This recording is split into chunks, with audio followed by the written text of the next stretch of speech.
to Mark Kelly, Senator Mark Kelly, and whether or not we can expect to see him get court-martialed.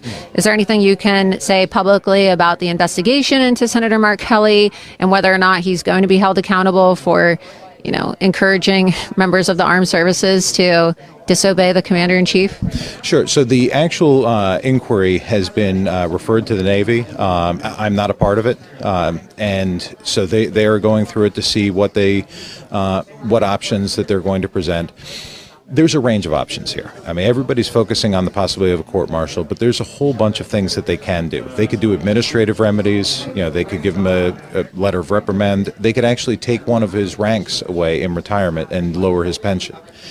And ultimately what they're going to do is they're going to look at the feasibility of these different things. And so if you look at what he did, and they try to say, if you look at this video, all we did was state the law. Okay, there are two problems with that. One, they misstated the law.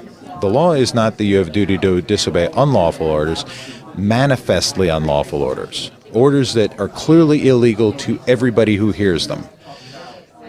So they lowered the standard first. Two, they didn't define what the unlawful orders they were talking about were.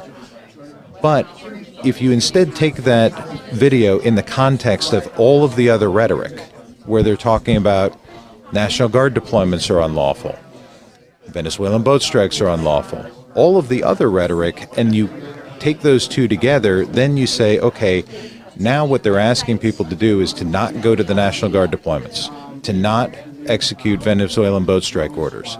And that's the problem right there, is that those orders are lawful.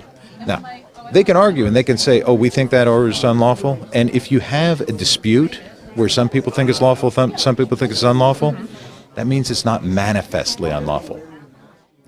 Deploy to Chicago with the National Guard, presumed lawful.